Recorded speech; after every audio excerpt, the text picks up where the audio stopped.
오늘 말씀은 호세아 9장 1절에서 17절입니다.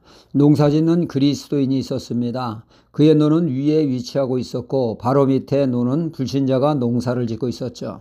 봄철이면 논에 물을 가도 쟁기질도 하고 썰이질도 하여 모를 심는 모내기를 하게 됩니다.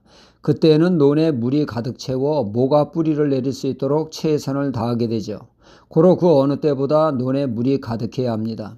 그런데 밤새 가득 담아놓은 물이 다 사라지고 밑에 논에 가득 고여 있는 것이죠.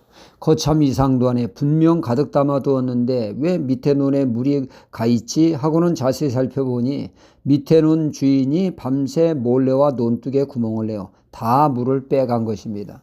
이 사실을 안 그리스도인 농부는 그 구멍을 단단히 막아두었습니다. 자신의 권리를 지키게 된 것이죠. 흡족한 마음으로 집에 돌아와 잠자리에 들었는데 도통 잠이 오지 않습니다. 분명 잘못한 일이 없는데 말입니다. 논둑에 구멍을 막아 내 권리를 찾았는데 내가 딱히 잘못이 없는데 그때 하나님께서 심령에 감동 주시기를 그래 안 믿는 자와 같이 너도 그런 방식으로 살래? 그래 욕심 사납게 너의 권리만 주장하며 아랫논에 물을 내어주지 않는 것이 과연 합당한 처사냐? 그렇게밖에 살 수 없느냐? 그는 조용히 잠자리에 있으나 칠흑 같은 밤에 논으로 향합니다. 그리고는 자신의 논둑에 구멍을 내어 아랫논에 물이 흘러가도록 했다고 하죠. 이때 하나님께로부터 오는 참 기쁨이 밀려왔고 감사가 넘쳐났으며 그날 밤 물론 꿀잠을 자게 되었죠. 하나님은 하나님의 백성이 세상 사람과는 차원이 다른 구별된 삶을 살기 원하십니다. 하나님이 거룩하니 너희도 거룩하라 하시죠. 거룩이 구별을 의미합니다. 세상 사람들은 철저히 자신의 이득을 위해 살아간다면 그리스도인은 움켜쥐는 삶이 아니라 나누어 줄 줄 알고 베풀 줄 아는 사랑으로 살기를 원하시죠. 말씀에 입각한 삶을 살 때 그의 삶은 빛나게 되며 귀감이 되는 소위 빛과 소금의 삶이 될 것입니다.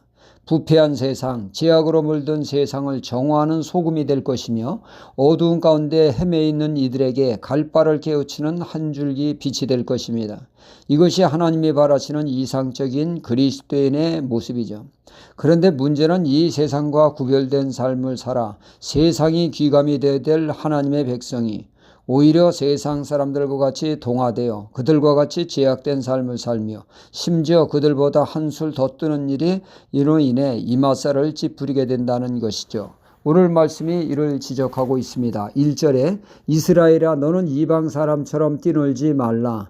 내가 행음하여 내 하나님을 떠나고 각 타작마당에서 음행의 값을 좋아하였느니라. 그러니까 이스라엘 하나님의 백성이 이방 사람들이 좋아하는 것을 좋아하고 그들이 추구하는 것을 그들도 따르며 우상 섬기는 것을 그들도 섬기는 등 하나님의 백성으로서의 구별된 삶이 없다는 것을 지적하고 있습니다. 과연 믿는 사람인지 도통 구분이 안 간다는 얘기죠. 그러니까 주일이면 어김없이 찬송과 성경을 끼고 교회에 가는 거 보면 분명 믿는 사람인데 그 삶을 들여다보면 불신자와 전혀 다를 바가 없습니다. 거짓말을 밥 먹듯이 하고 누구보다 자신의 이권을 챙기는 이기적인 모습이며 미워할 자 미워하고 용서해야 될 사람은 죽어도 용서 안 하고 가치관이나 물질관, 세계관이 불신자와 동일한 모습으로 동화된 모습에 하나님은 이를 지적하고 있다고 볼 수 있습니다. 하나님은 애굽에서 그들을 끄집어내어 가나안 땅 여호와의 땅으로 구별하여 구별된 삶을 그들에게 원했으나 그들은 멸망당한 가나안 7족 속을 뛰어넘어 그들도 가나안 제8족 속으로 그들과 동일한 우상 섬김과 제약된 삶으로 불신자와 다를 바 없는 삶을 산 그들에게 2절에 하나님께서는 타작마당이나 술틀이 저희를 기르지 못할 것이며 새 포도주가 떨어질 것이요 그리하여 그들의 삶에 곤고함이 찾아오고 3절에는 그들이 여호와의 땅 가나안 땅에서 그들의 제약 때문에 추방당하여 포로된 삶을 사는 자가 될 것을 말씀하셨습니다. 하나님의 백성다운 구별된 삶의 실패가 그들의 삶을 비참하게 만들게 됐습니다.